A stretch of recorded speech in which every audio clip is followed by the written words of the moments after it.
Hello, welcome to the MuseScore Café for today, Wednesday, June 19th, 2019. My name is Marc Sabatella. I'm the Director of Education for MuseScore, and this is a weekly series of interactive chats that I do. Let me just make sure that I'm broadcasting, because streaming, yes, it looks like I am. Good. I'd like to welcome everyone who's here live. Feel free to be participating in the chat and give me your comments. If you hear bells ringing, here, this is Claudia. This is our new additions here. So I think I probably want them not to be here while I'm doing this. But anyhow, there you go. Okay, so I always pick a topic to talk about and, try to find some things that I think will be of interest to people. And, but, often they're just things that happen to be of interest to me at that moment. And the topic that I wanted to talk about today has to do with major and minor, which might seem like kind of a strange topic to talk about because, many of us think we know what that means. And I mean, we do know what it means, but there's really a lot of subtleties going on. Let me actually close my door.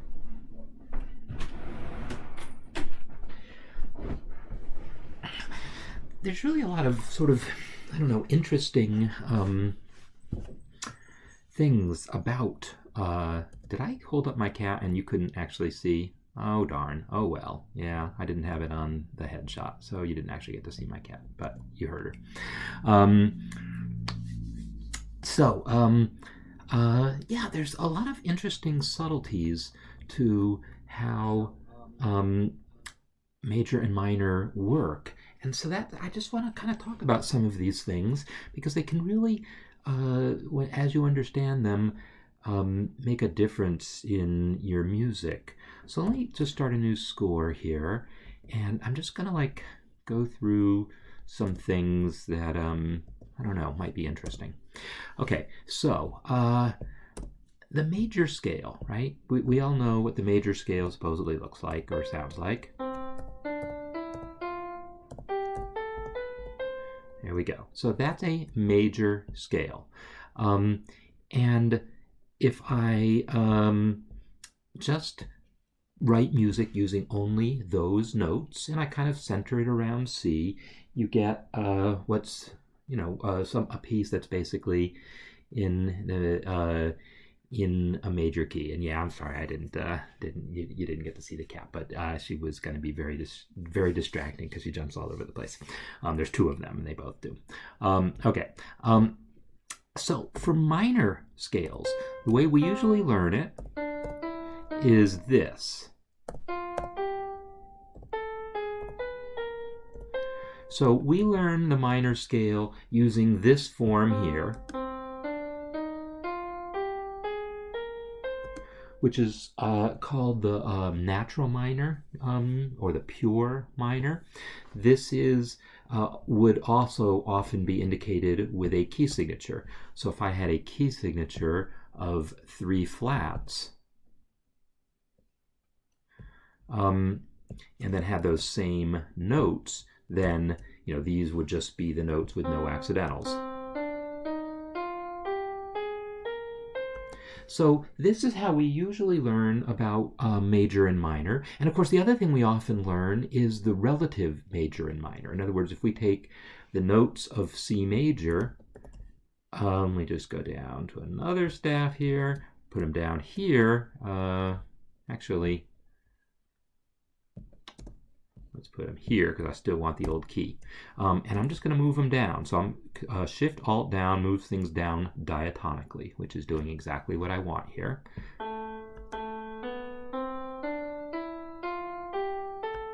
So that is the A natural minor scale. And we often say that C major and A minor are relative major and minor because they have the same notes, just starting on a different location. Whereas C major and C minor are called parallel major and minor. Those terms are maybe not, that the term relative major minor is probably everyone familiar with. The term parallel major and minor maybe doesn't come up as often until you start studying music theory. a little more, but that's what that's called, C major, C minor. And that's actually going to be more what I'm going to talk about here, is the relationship between C major and C minor, more so than the relationship between C major and A minor. This relationship, it is what it is. There's very little I can say about it. They have a lot of the same notes. But there's a lot of really interesting relationships between C major and C minor that really I want to talk about more. So, that's kind of what I want to talk about.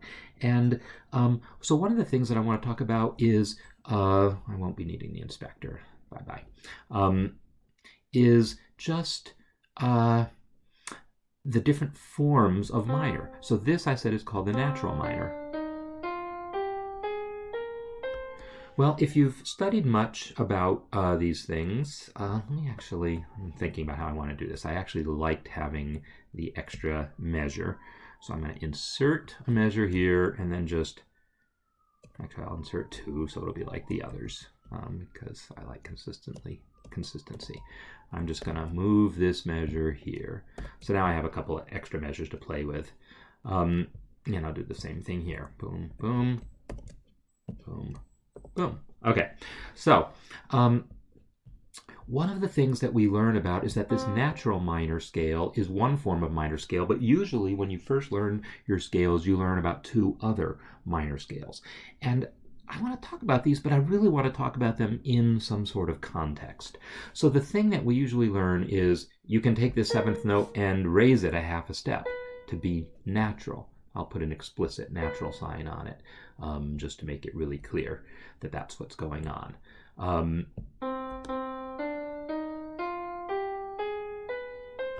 So we learn that this scale here, with the B natural in it, the raised 7th degree compared to the B flat, has a name, the harmonic minor.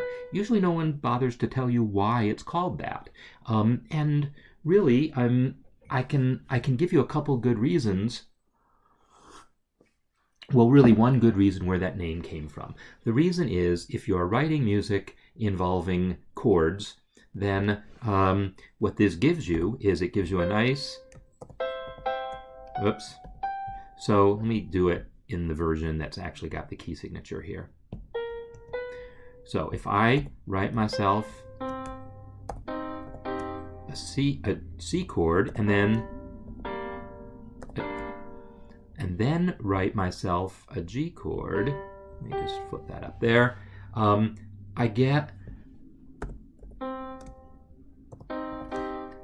minor chord, minor chord, minor chord if this is a B flat. But if I make it a B natural, then I get a G major chord. This is perceived to be better harmonically. Having the 5 chord be major is like a nice strong cadence, 5-1 with a major 5 chord. It's sort of a hallmark of really all of tonal harmony, is that sound of the 5 chord being major even when we're in minor keys. So that's already talking about now this gray area. We're in a minor key, and yet we're really borrowing this major 5 chord. The major 5 chord belongs in a major key. If I did that same thing in a major key, oops, wrong, over here,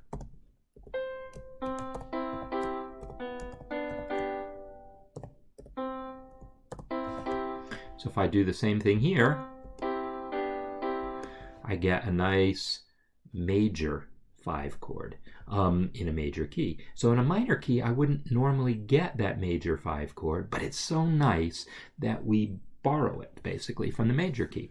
And so this is an example of minor keys borrowing a little bit from a major key. And that's why this scale here is called the harmonic minor, because it improves the harmony. However, melodically speaking, if you listen to this little passage, in particular, this little gap. Let me bring up the piano keyboard. I don't think, well, the keys are going to cover it up a little bit. But yeah, the keys, maybe just make it bigger.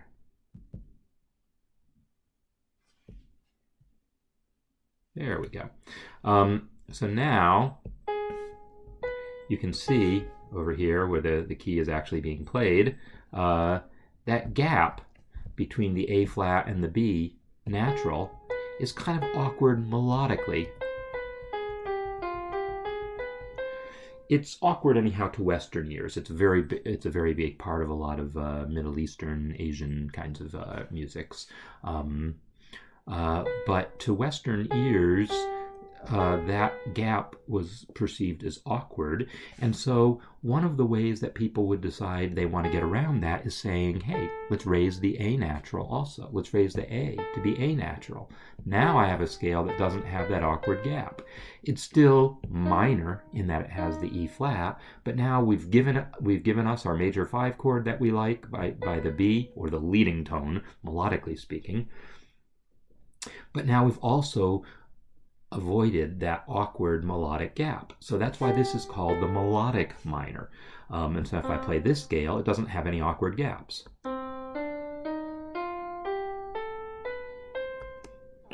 So that's the melodic minor. So there. Okay, I'll bring the cats back in because it'll be fun. I'm just going to open the door. Hold on. Now, if they come back in, we can see them. All right, so the question is about the melodic minor being taught as ascending one way and descending another way. My claim to you is that they really reflect reality in any meaningful way. In other words, this sequence of notes here, G, A, B, C, is a good sequence of notes. And the thing is, it's going to be common ascending because in this 5-to-1 sequence we see here, indeed, the leading tone usually resolves to the tonic. So the B resolving to C going up is going to be a thing, and then you'll want to precede it by an A. So this passage will occur a lot in ascending passages in a minor key.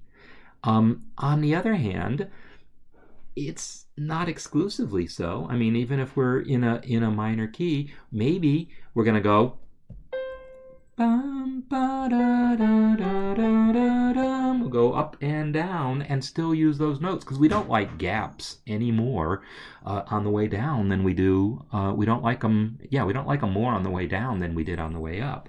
So it's not necessarily something that's only used on the way up. It's just very commonly used if you have a 5 chord. And on your 5 chord, it's likely that it's going up because, yeah, this leading tone is eventually going to resolve up. On the other hand, if the chord of the moment is really an F minor chord, F,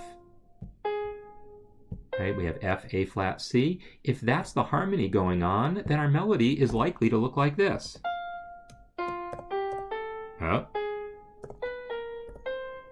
That's going to be the kind of melody that we're going to have over an F minor chord. It's going to have the A flats, and then there's going to be no reason to have a B natural, so we're not going to have a B natural. The B natural is really only there to support that G chord.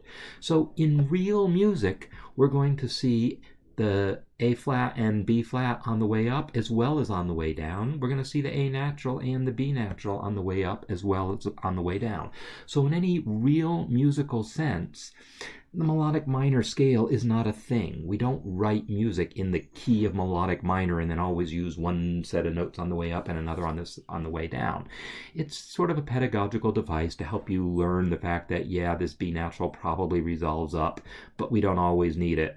And so someone just said, hey, I know, let's make up a scale that's one way on the way up and another on the way down. Now, historically, is that exactly how it came about? I can't say. But I can tell you, if you treat it as not really being musically relevant, the up versus down thing, but instead think about the harmonic context, that will be very valuable to your thinking as far as how you use these notes. The A natural and the B natural. The B natural is all about supporting the 5 chord. That's the whole reason for the B to exist. Go up with it, go down with it, that's your business. Probably it goes up because leading tones usually go up. But the reason for the B is to support the 5 chord. The reason for the A is to avoid the gap here. And then if you're not trying to support a 5 chord, there's no reason for either of those notes. And then again, your melody might go up, your melody might go down.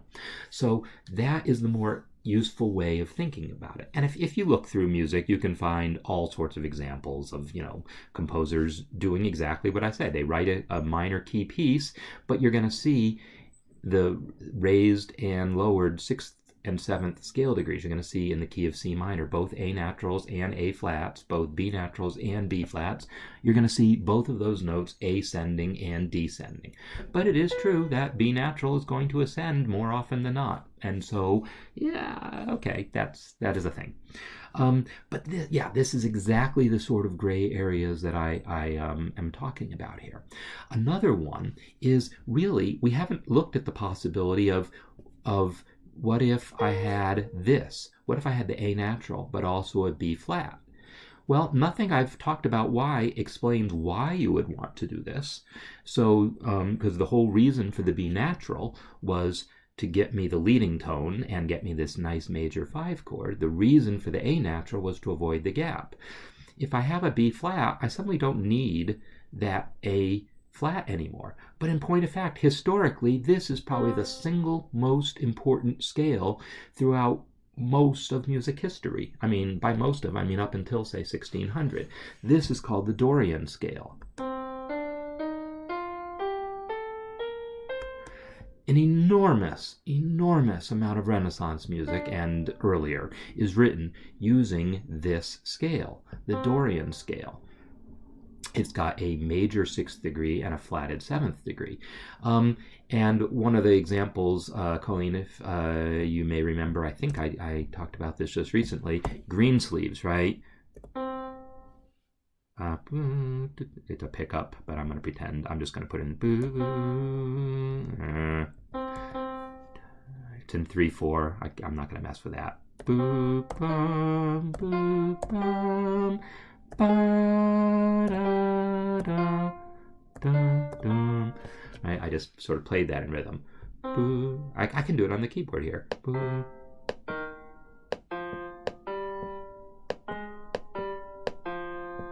Ooh, I can touch my keyboard. Okay, anyhow. That, if I play it using the A flat, that's a minor scale sound, but really, historically speaking,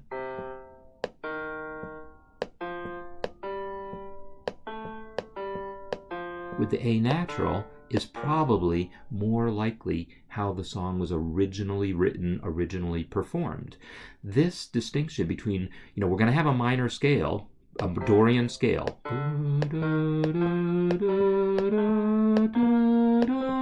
That Dorian scale as our basic scale.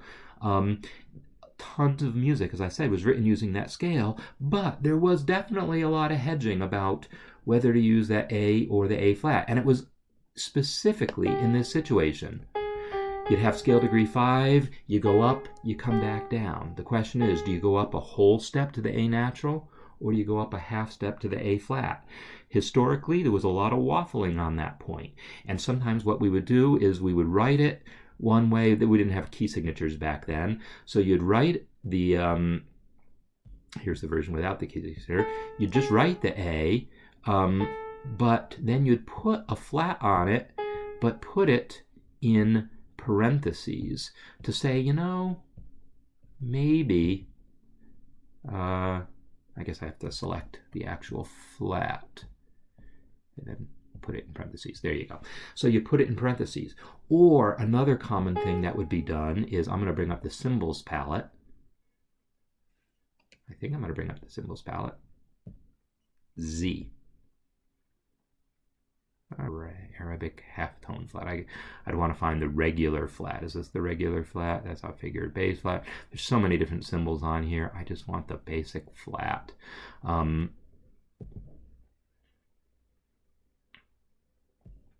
Well, I'm not going to worry about it too much. I'll just use the figured bass flat, and I'll just add it here. So this type of notation, where you just have a flat above the note, just sort of indicate that it's sort of optional, up to your taste, whether you want to use that lowered flat, that lowered A or not. This musica ficta, fictitious music or fake music, this was sort of, that was the term that was used in the Renaissance, or at least the, current version of, yeah, I guess that's Latin. That's what they would have used.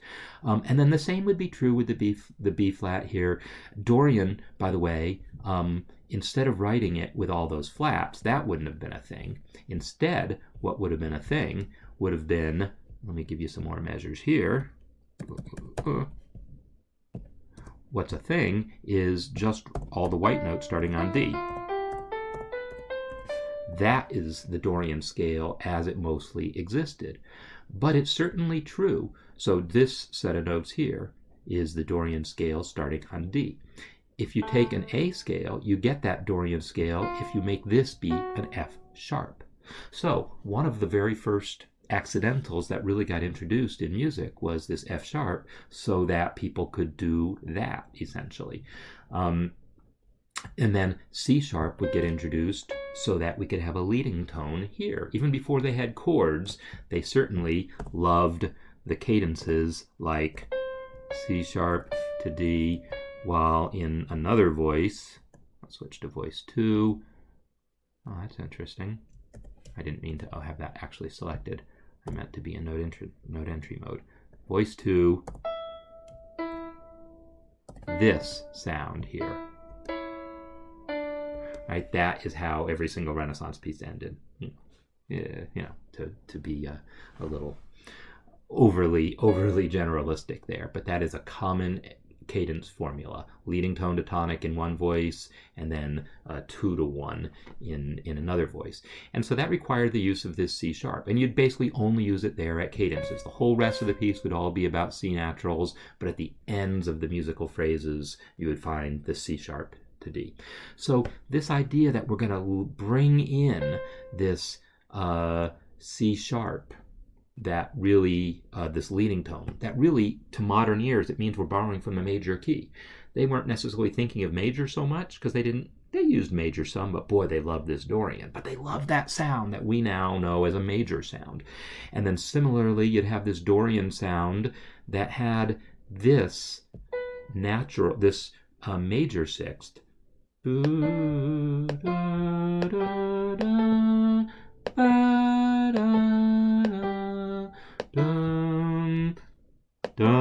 we go. You'd have that sixth, but sometimes they would want it to be the B flat.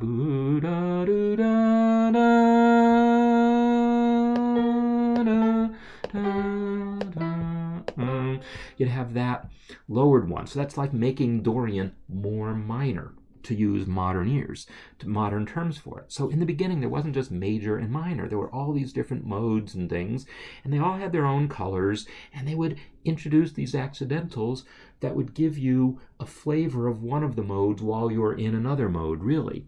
So this never went away. I mean, this is how music was written in the Renaissance, but this is still the case. So this is where things like our modern melodic minor scale comes from. It's from this recognition that major and minor aren't this black and white thing. It's really these just choices to make. Yeah, we're going to have either a major third or a minor third on the scale, and that's going to basically tell us we're major or we're minor.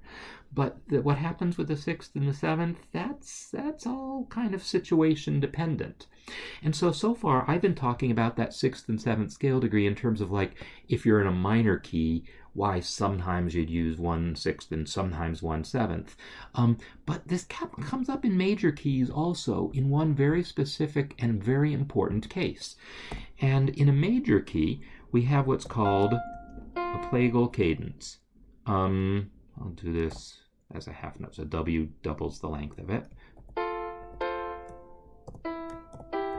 We have what's called a plagal cadence, 4 to 1. Right? So that is a common thing that we all learn about. It's amen at the end of a hymn, right? Amen. And then this voice is going amen. And this voice is going amen. Right? So that sound we're all very, very familiar with. However, there's another sound that's also pretty common if you spent much time going to church, and especially I like to say, like, on Easter when they bring in all the brass players, and then to 1. And so let's actually give this guy some roots down here too. Here Here we go. So I'm going to sing that voice.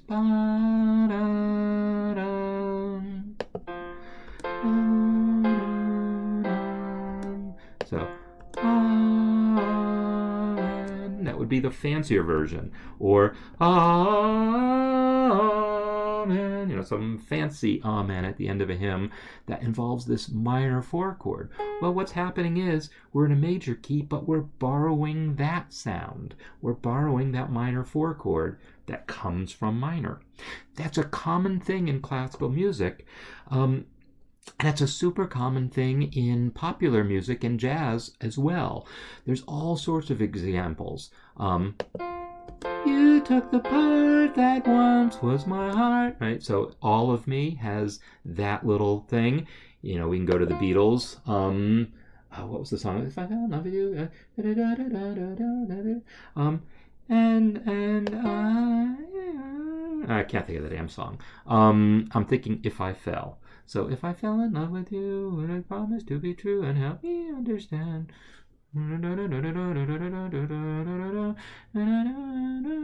Anyhow, you go through the whole song. There's a spot where in the bridge, and I would be sad if I knew love was in vain. Right, and that's where Paul's voice cracks, and I'm singing way too high.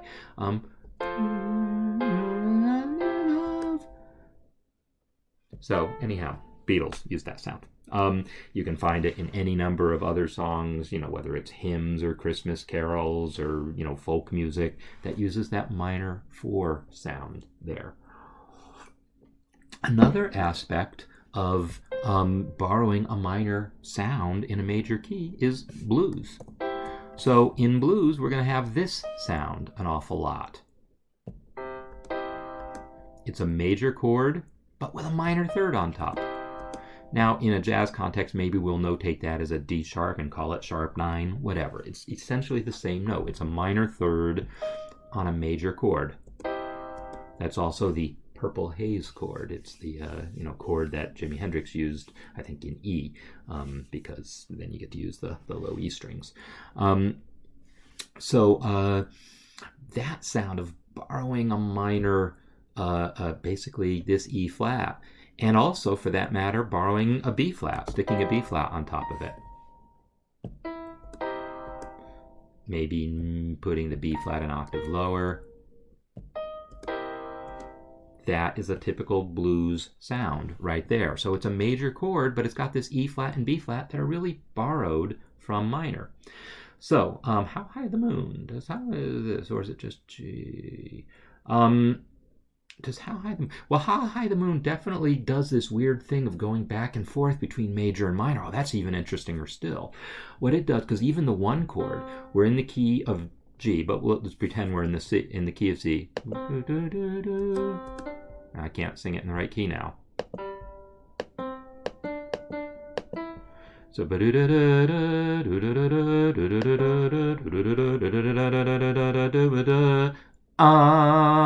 it goes to E flat like a minor chord, then it goes to E natural with a major chord. So it actually comes to a 1 chord that it uses as minor and then major. That's its own thing. It's just deciding to use a minor 1 chord. Oh, Picardy thirds. My gosh, how could I ignore that? How many times have you heard that thing, a song that's in a minor key? Boom, let me find my key. And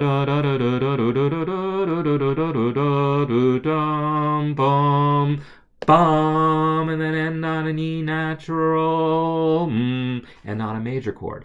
So much Baroque music does that. The whole song's in a minor key, but then the final chord, they put a major chord on it, and that's called a Picardy third. How High the Moon does the opposite of that. It's in a major key, but it has that one minor 1 chord, not at the end, but in the middle.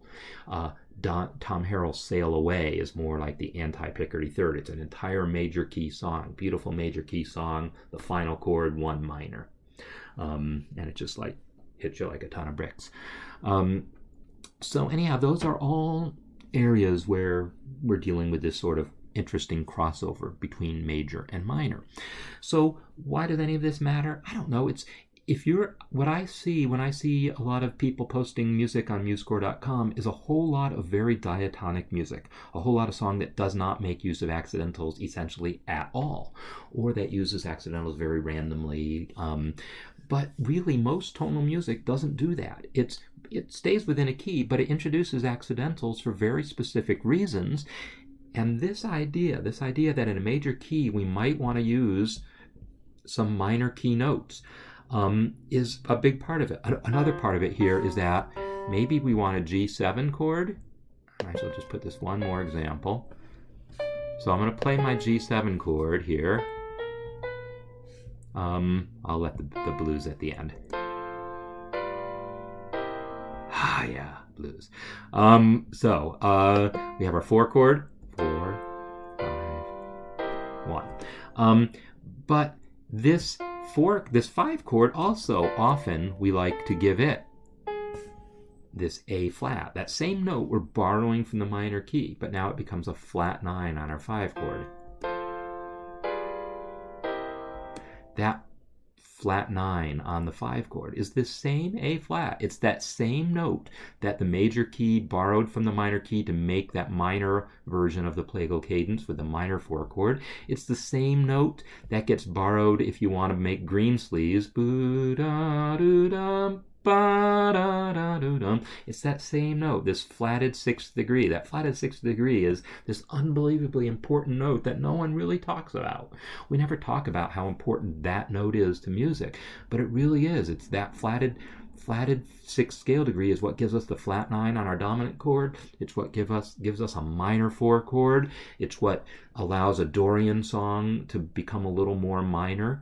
And by undoing it, it's how you make a minor key song be more Dorian,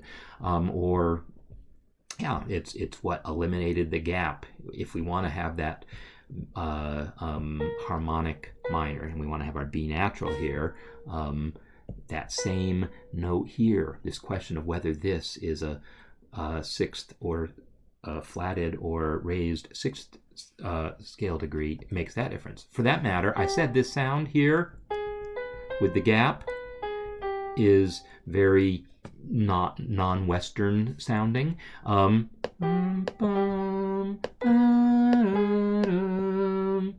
I'll play it on the keyboard.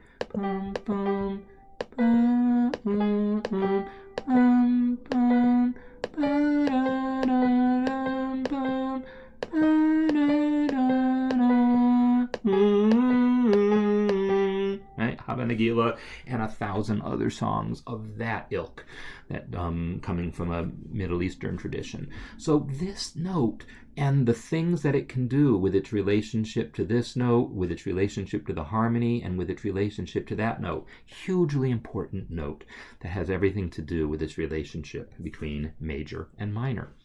So anyhow, that's all things that if you are writing music, you can really exploit that. You can really say, hey, I want to bring in some of that color. I've got my minor key song. Let me bring in some major color right here. I got my major key song. Let me bring in some minor color here. And just by adjusting these notes that give you different harmonic possibilities, you get or this blues thing where you're doing them both at the same time. There's lots of interest to be had by how you relate major and minor. So anyhow, that's my soapbox for the day. It's major and minor are not black and white. It's not like a song is either major or minor. The real interest comes from how you play with those sounds, so that you can bring in some of the brightness of a major key into your minor key, or bring in some of the darkness of a minor key into the major key, so that your comedy has a little tension in it, or your horror movie has a little comedy in it. I always like to make those sorts of analogies. So anyhow, again, that was my little soapbox about major and minor. I'm not sure I can't even remember actually what made me think of it, but something did. So that's what I've chosen to talk about today. Hope you found it interesting. I want to remind people, good, I'm glad you learned. I want to remind people, or tell you, if you didn't already know, if you hadn't heard me say this already, I am in the process of developing a whole course on music theory, probably like a series of courses, to teach music theory, in a series of step-by-step lessons and so forth. And I've started planning the course. I had a lot of work that I've been doing on other matters, and so the planning has sort of, been on hold, but now I'm starting to work on this a little more in earnest. So when I have something to show you as far as that course, I definitely plan to be doing that. Speaking of courses, one of the things I've been working on is the online course for MuseScore. I've been updating it from MuseScore 3. It's been a process because, of course, MuseScore 3 has been a process. So I told you we released MuseScore 3.1 a few weeks ago. We're already about to now look at releasing MuseScore 3.2. That's going to add some additional percussion features and fix some bugs, basically. So that's probably going to release next week. And so I am now planning on having my course completely updated by the time we release MuseScore 3.2 next week. So so that's one of the things I've been working on, as well as just actually working on 3.1 and 3.2. I mean, I implemented a lot of features. I did a lot of bug fixes, a lot of things that I showed you recently for MuseScore 3.1. For 3.2, basically, all I've done is fix some of the bugs that I introduced in all the work I did for 3.1. So I've done a bunch of bug fixes, and I think I maybe, improved one or two things along the way also. But anyhow, that's some of what's going on in the world of MuseScore. But I'll be excited to show you 3.2 when it comes out, and to talk about my theory course when I've got a little more to talk about with that. So I think I will sign off at this point to take them into consideration. If we release MuseScore 3.2 next Wednesday, then probably that's what I'll talk about. If we haven't released it yet, then I'll talk about something else. But we're looking at that's about when we'll probably release it. So, and it'll have some percussion features essentially, and maybe one or two other things worth showing. So I will thank you for watching. Thanks for listening, and I will see you next time. Bye.